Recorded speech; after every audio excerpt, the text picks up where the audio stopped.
بسم اللہ الرحمن الرحیم۔ ہم سورہ بقرہ کا مطالعہ کر رہے ہیں۔ کل ہم نے سورہ بقرہ کی آیت نمبر 1 سے لے کر آیت نمبر 34 یعنی 34 تک ہم نے مطالعہ کیا تھا۔ آج ہم اس کے آگے سے کنٹینیو کریں گے۔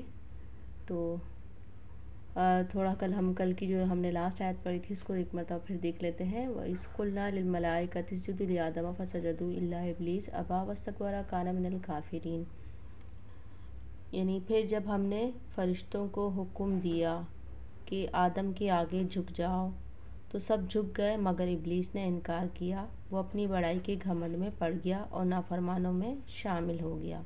وَكَانَ مِنَ الْكَافِرِينَ، اور نافرمانوں میں شامل ہو گیا۔ اب یہاں پہ ہم دیکھیں گے کہ ابلیس کے کیا معنی ہیں۔ ابلیس لفظی ترجمہ جو ہے انتہائی مایوس، اصطلاحاً یہ اس جن کا نام ہے جس نے اللہ کے حکم کی نافرمانی کر کے آدم اور بنی آدم کے لیے مطیع و مسخر ہونے سے انکار کر دیا، اور اللہ سے قیامت تک کے لیے مہلت مانگی کہ اسے نسل انسانی کو بہکانے اور گمراہیوں کی طرف ترغیب دینے کا موقع دیا جائے۔ اسی کو الشیطان بھی کہا جاتا ہے۔ در حقیقت شیطان اور ابلیس بھی محض کسی مجرد قوت کا نام نہیں ہے، بلکہ وہ بھی انسان کی طرح ایک صاحب تشخص ہستی ہے۔ نیز کسی کو یہ غلط فہمی بھی نہ ہو کہ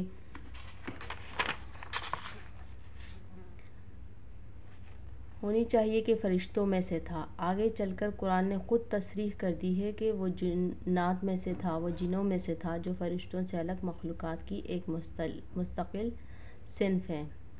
اچھا، یہاں پہ انکار کا کیا ہے کہ ان الفاظ سے ایسا معلوم ہوتا ہے کہ غالباً ابلیس سجدے سے انکار کرنے میں اکیلا نہ تھا، بلکہ جنوں کی ایک جماعت نافرمانی پر آمادہ ہو گئی تھی، اور ابلیس کا نام صرف اس لیے لیا گیا ہے کہ وہ ان کا سردار اور اس بغاوت میں پیش تھا۔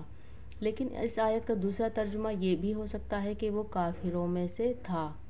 اس صورت میں مطلب یہ ہوگا کہ جنوں کی ایک جماعت پہلے سے ایسی موجود تھی جو سرکش و نافرمان تھی، اور ابلیس کا تعلق اسی جماعت سے تھا۔ قرآن میں بالعموم شیاطین کا لفظ انہی جنوں اور ان کی ذریت یعنی نسل کے لیے استعمال ہوا ہے، اور جہاں شیاطین سے انسان مراد لینے کے لیے کوئی قرینہ نہ ہو وہاں یہی شیاطین جن مراد ہوتے ہیں۔ پھر یہاں پہ جو ہے ذکر ہے کہ جب ان کو جو ہے آدم علیہ السلام کو جو جنت سے نکالے جانے کا واقعہ ہے، وہ یہاں پہ اس کا تذکرہ آگے ہمیں ملے گا آیت نمبر 35 میں۔ وَقُلْنَا يَا آدَمُ اسْكُنْ أَنْتَ وَزَوْجُكَ الْجَنَّةَ وَكُلَا مِنْهَا رَغَدًا حَيْثُ شِئْتُمَا وَلَا تَقْرَبَا هَٰذِهِ الشَّجَرَةَ فَتَكُونَ مِنَ الظَّالِمِينَ۔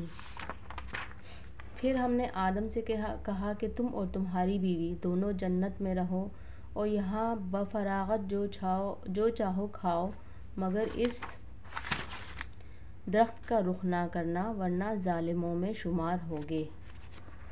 اب اس سے یہ معلوم ہوتا ہے کہ زمین یعنی اپنی جائے تقرر پر خلیفہ کی حیثیت سے بھیجے جانے سے پہلے ان دونوں کو امتحان کی غرض سے جنت میں رکھا گیا تھا، یعنی آدم علیہ السلام اور بی بی حوا کو، تاکہ ان کے رجحانات کی آزمائش ہو جائے۔ اس آزمائش کے لیے ایک درخت کو چن لیا گیا اور حکم دیا گیا کہ اس کے قریب نہ پھٹکنا، اور اس کا انجام بھی بتا دیا گیا کہ ایسا کرو گے تو ہماری نگاہ میں ظالم قرار پاؤ گے۔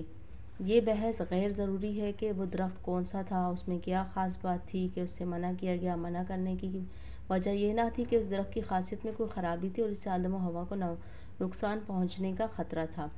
اصل غرض اس بات سے کی آزمائش تھی کہ یہ شیطان کی ترغیبات کے مقابلے میں کس حد تک حکم کی پیروی پر قائم رہتے ہیں۔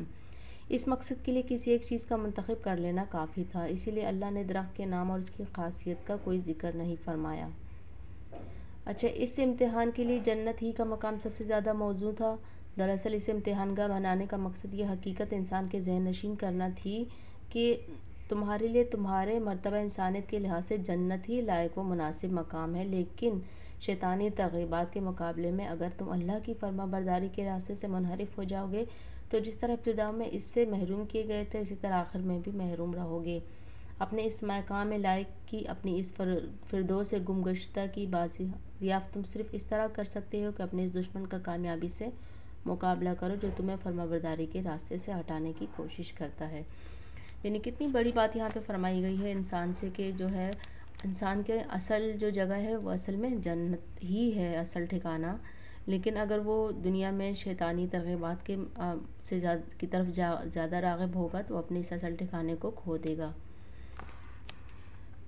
اب آگے فرمایا جا رہا ہے ورنہ ظالموں میں شمار ہوگے فتکون من الظالمین، ورنہ ظالموں میں شمار ہوگے۔ اس ظالم کا لفظ نہایت معنی خیز ہے۔ ظلم دراصل حق تلفی کو کہتے ہیں۔ ظالم وہ ہے جو کسی کا حق تلف کرے۔ جو شخص خدا کی نافرمانی کرتا ہے وہ در حقیقت 3 بڑے بنیادی حقوق تلف کرتا ہے۔ نمبر 1 خدا کا حق، کیونکہ وہ اس کا مستحق ہے کہ اس کی فرمانبرداری کی جائے۔ دوسرا ان تمام چیزوں کے حقوق جن کو اس نے نافرمانی کے ارتکاب میں استعمال کیا، اس کے اعضائے جسمانی، اس کے قوائے نفس اور اس کے ہم معاشرت انسان، وہ فرشتے جو اس کے ارادے کی تکمیل کا انتظام کرتے ہیں، اور وہ اشیاء جو اس کام میں استعمال ہوتی ہیں۔ ہم ان سب کا اس پر یہ حق تھا کہ وہ صرف ان کے مالک ہی کی مرضی کے مطابق اپنے اختیارات کا استعمال کرے، مگر جب اس کی مرضی کے خلاف اس نے ان پر اختیارات استعمال کیے تو در حقیقت ان پر ظلم کیا۔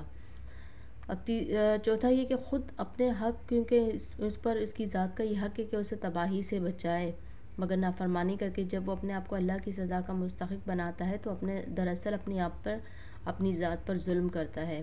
اسی وجہ سے قرآن میں جگہ جگہ گناہ کے لیے ظلم اور گناہ گار کے لیے ظالم کی اصطلاح استعمال کی گئی ہے۔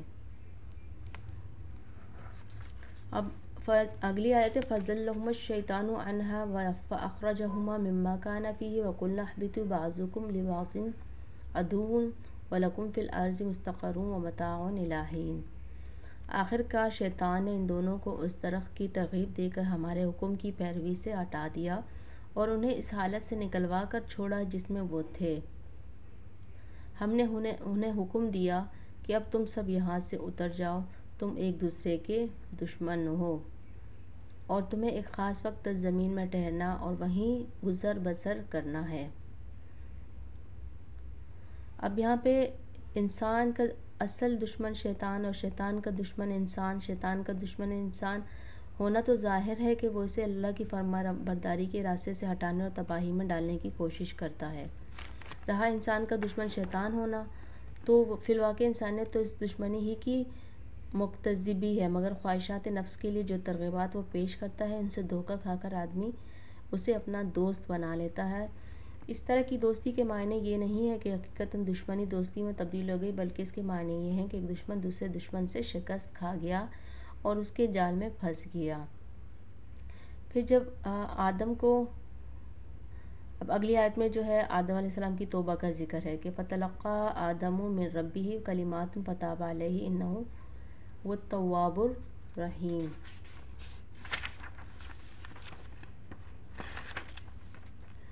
یعنی اس وقت آدم نے اپنے رب سے چند کلمات سیکھ کر توبہ کی، جس کو اس کے رب نے قبول کر لیا کیونکہ وہ بڑا معاف کرنے والا اور رحم فرمانے والا ہے۔ اب یہاں پہ جب آدم علیہ السلام کو اپنے قصور کا احساس ہوا، انہوں نے نافرمانی سے پھر فرمانبرداری کی طرف رجوع کرنا چاہا اور اس کے دل میں یہ خواہش پیدا ہوئی کہ اپنے رب سے اپنی خطا معاف کرائیں، تو انہیں وہ الفاظ نہ ملتے تھے جن کے ساتھ وہ خطا بخشی کے لیے دعا کر سکتے۔ اللہ نے ان کے حال پر رحم فرما کر وہ الفاظ بتا دیے۔ اب توبہ کے یہاں پہ لفظ استعمال ہوا ہے، تو توبہ کے اصل معنی ہیں رجوع کرنے اور پلٹنے کے ہیں۔ بندے کی طرف سے توبہ کے معنی یہ ہیں کہ وہ سرکشی سے باز آ گیا، طریق بندگی کی طرف پلٹ آیا، اور خدا کی طرف سے توبہ کے معنی یہ ہیں کہ وہ اپنے شرمسار غلام کی طرف رحمت کے ساتھ متوجہ ہو گیا، پھر سے نظر عنایت اس کی طرف مائل ہو گئی۔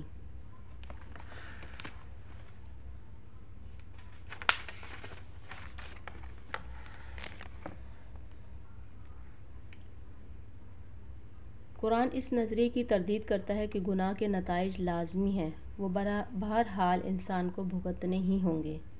یہ انسان کے لیے اپنے خود ساختہ گمراہ کن نظریات میں سے ایک بڑا گمراہ کن نظریہ ہے، کیونکہ جب کوئی شخص ایک مرتبہ گناہ گارانہ زندگی میں مبتلا ہو گیا، اس کو یہ نظریہ ہمیشہ کے لیے مایوس کر دیتا ہے۔ اگر اپنی غلطی میں متنبہ ہونے کے بعد وہ سابقہ کی تلافی اور آئندہ کے لیے اصلاح کرنا چاہتا ہے تو اسے یہ کہتا ہے کہ تیرے بچنے کی اب کوئی امید نہیں، جو کچھ تو کر چکا ہے اس کے نتائج بہرحال تیری جان کے لاگو ہی رہیں گے۔ قرآن اس کے برعکس یہ بتاتا ہے کہ بھلائی کی جزا اور برائی کی سزا دینا بالکل اللہ کے اختیار میں ہے۔ تمہیں جس بھلائی پر انعام ملتا ہے وہ تمہاری بھلائی کا طبعی نتیجہ نہیں ہے، بلکہ اللہ کا فضل ہے، چاہے عنایت فرمائے چاہے نہ فرمائے۔ اس طرح جس برائی پر تمہیں سزا ملتی ہے وہ بھی برائی کا طبعی نتیجہ نہیں ہے کہ لازماً مترتب ہو کر ہی رہے، بلکہ اللہ پورا اختیار رکھتا ہے کہ چاہے معاف کر دے اور چاہے سزا دے دے۔ البتہ اللہ کا فضل اس کی رحمت اور اس کی حکمت کے ساتھ ہم رشتہ ہے۔ وہ چونکہ حکیم ہے اس لیے اپنے اختیارات کو اندھا دھند استعمال نہیں کرتا۔ جب کسی بھلائی پر انعام دیتا ہے تو یہ دیکھ کر ایسا کرتا ہے کہ بندے نے سچی نیت کے ساتھ اس کی رضا کے لیے بھلائی کی تھی، اور جس بھلائی کو رد کر دیتا ہے اسے اس بنا پر رد کر دیتا ہے کہ اس کی ظاہری شکل بھلے کام کی سی تھی مگر اندر اپنے رب کی رضا جوئی کا خالص جذبہ نہ تھا۔ اسی طرح وہ سزا اس قصور پر دیتا ہے جو باغیانہ جسارت کے ساتھ کیا جائے اور جس کے پیچھے شرمساری کے بجائے مزید ارتکاب جرم کی خواہش موجود ہو، اور اپنی رحمت سے معافی اس قصور پر دیتا ہے جس کے بعد بندہ اپنے کیے پر شرمندہ اور آئندہ کے لیے اپنی اصلاح پر آمادہ ہو۔ بڑے سے بڑا مجرم، کٹے سے کٹے کافر کے لیے بھی خدا کے ہاں مایوسی و ناامیدی کا کوئی موقع نہیں، بشرط یہ کہ وہ اپنی غلطی کا معترف ہو، اپنی نافرمانی پر نادم ہو اور بغاوت کی روش چھوڑ کر اطاعت کی روش اختیار کرنے کے لیے تیار ہو۔ اگلی آیت میں قُلْ اهْبِطُوا مِنْهَا جَمِيعًا فَإِمَّا يَأْتِيَنَّكُم مِّنِّي هُدًى فَمَن تَبِعَ هُدَايَ فَلَا خَوْفٌ عَلَيْهِمْ وَلَا هُمْ يَحْزَنُونَ۔ ہم نے کہا تم سب یہاں سے اتر جاؤ، پھر جو میری طرف سے کوئی ہدایت تمہارے پاس پہنچے تو جو لوگ میرے اس ہدایت کی پیروی کریں گے ان کے لیے کسی خوف اور رنج کا موقع نہ ہوگا۔ اب اس فقرے کا دوبارہ اعادہ جو ہے معنی خیز ہے۔ اوپر کے فقرے میں یہ بتایا گیا کہ آدم نے توبہ کی اور اللہ نے قبول کر لی۔ اس کے معنی یہ ہے کہ آدم جو ہے اپنی نافرمانی پر عذاب کے مستحق نہ رہے۔ گناہ کاری کا جو داغ ان کے دامن پر لگ گیا تھا وہ دھو ڈالا گیا، نہ یہ داغ ان کے دامن پر رہا، نہ ان کی نسل کے دامن پر، نہ اس کی ضرورت پیش آئی کہ معاذ اللہ خدا کو اپنا اکلوتا بھیج کر نوع انسانی کا کفارہ ادا کرنے کے لیے سولی پر چڑھوانا تھا۔ برعکس اس کے اللہ نے آدم علیہ السلام کی توبہ ہی قبول کرنے پر اکتفا نہ فرمایا، بلکہ اس کے بعد انہیں نبوت سے بھی سرفراز کیا تاکہ وہ اپنی نسل کو سیدھا راستہ بتا کر جائیں۔ کہ اب جو جنت سے نکلنے کا حکم پھر دہرایا گیا تو اس سے یہ بتانا مقصود ہے کہ قبول توبہ کا یہ مقتضا نہ تھا کہ آدم کو جنت میں ہی رہنے دیا جاتا اور زمین پر نہ اتارا جاتا۔